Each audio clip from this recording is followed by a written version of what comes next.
China is winning. We are losing.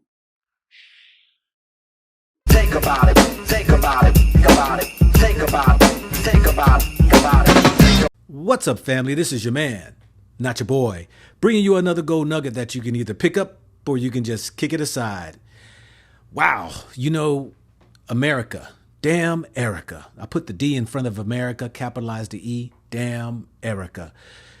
I have just recently did a video with our economist, Jeffrey Sachs, who really stated the hidden agendas of what these so-called high players are causing the downfall of America. But currently, right now, I want to share with you another video of an economist who is Professor Rich Wolf, who is stating that America's empire is gone. Now, this brings me to the old scriptures in Revelations 18:10, where it states that, standing afar off for the fear of her torment, saying, Alas, alas, the great city of Babylon, that mighty city, for in 1 hour is thy judgment come. And the merchants of the earth shall weep and mourn over her, for no man buyeth their merchandise any more. The merchants of these things which were made rich by her shall stand afar off for the fear of her torment, weeping and wailing. This city of Babylon, as many have already stated, that is damn Erica.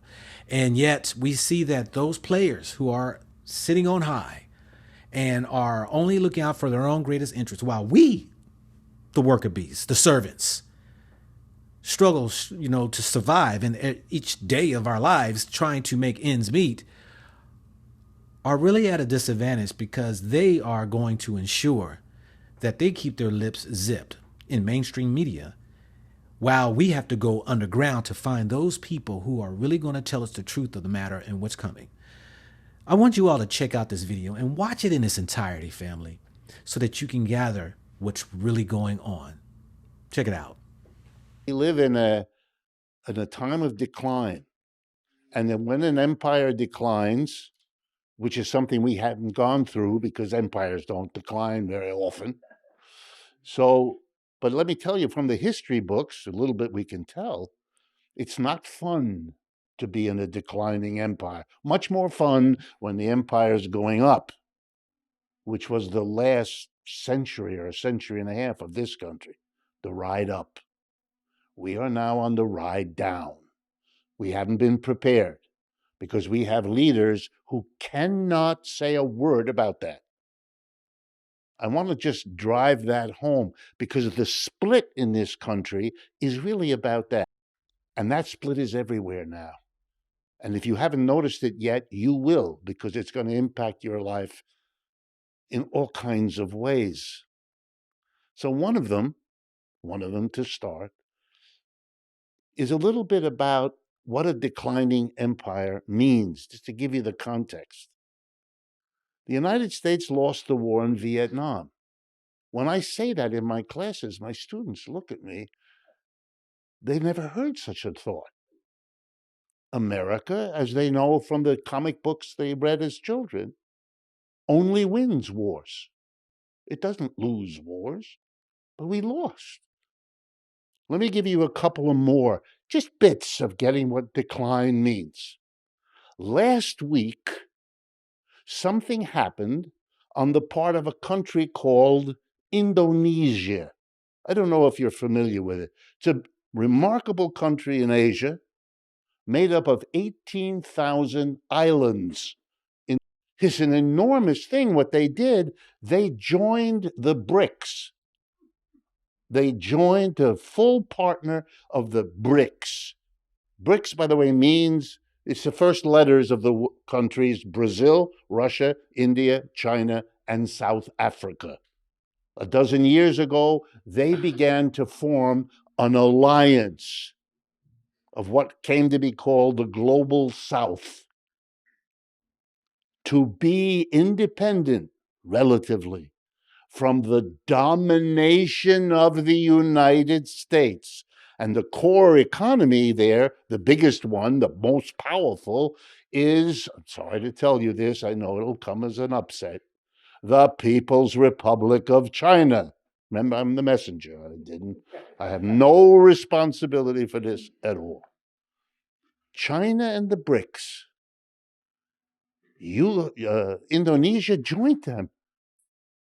Together now, the BRICS, built around China, have as the population of the countries that are part of the BRICS about 22 countries now altogether.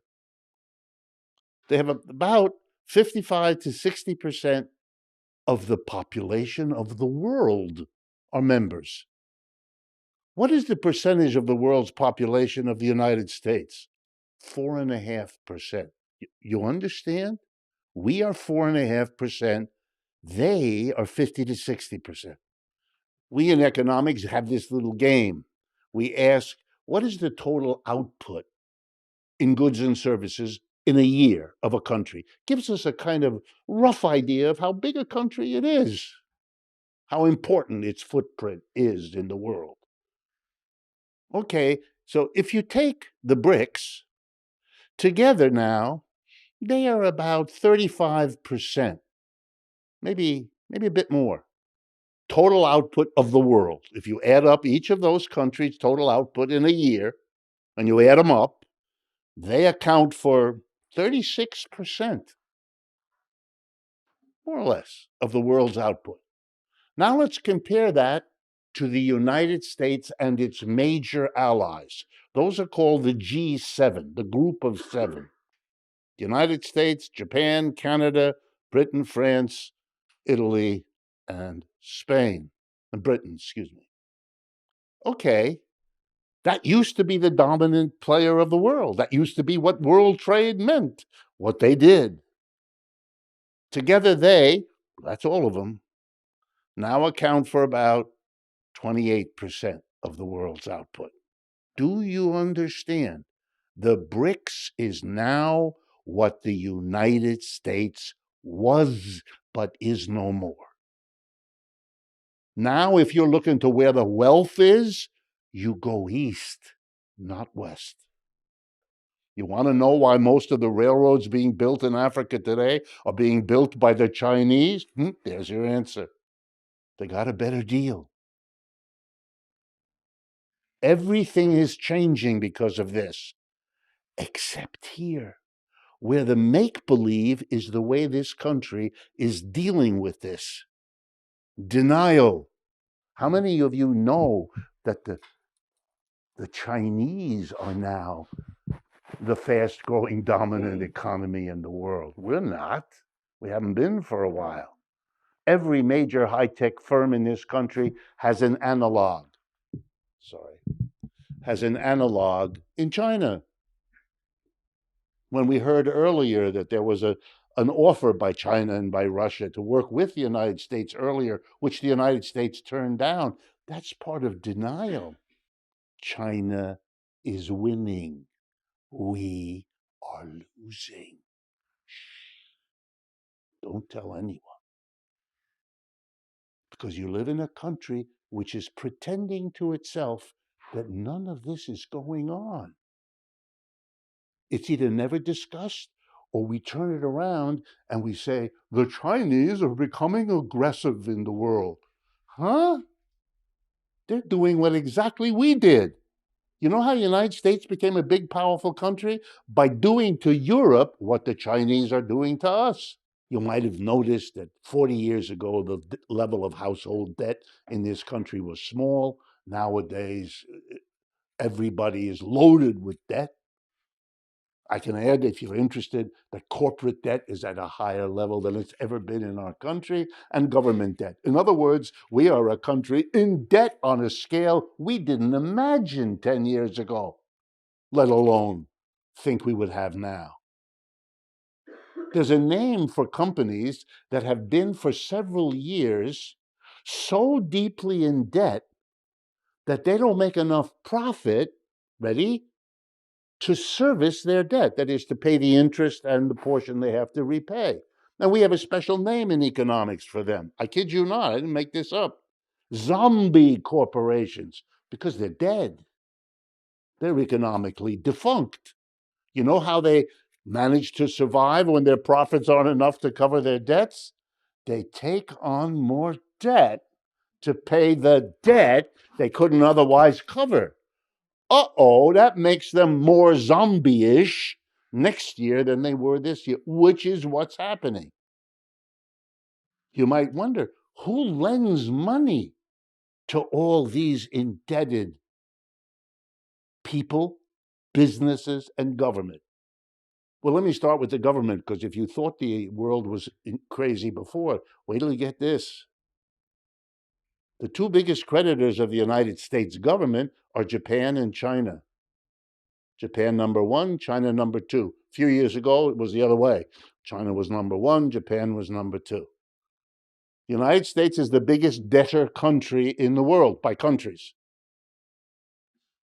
The second biggest creditor of the United States as the biggest debtor is the People's Republic of China.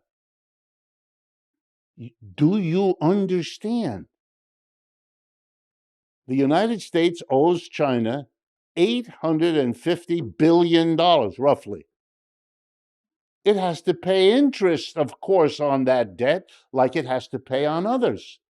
Which means I'm here to tell you that a portion of the taxes every one of you in this room pays when you buy a bottle of beer, or you smoke a cigarette, or you pay your taxes, a portion of that money, you should be very pleased, is collected by the United States government, not used for houses or medical care or student loans, but shipped to China as interest on the debt to enable them to build their military capacity to fight the United States.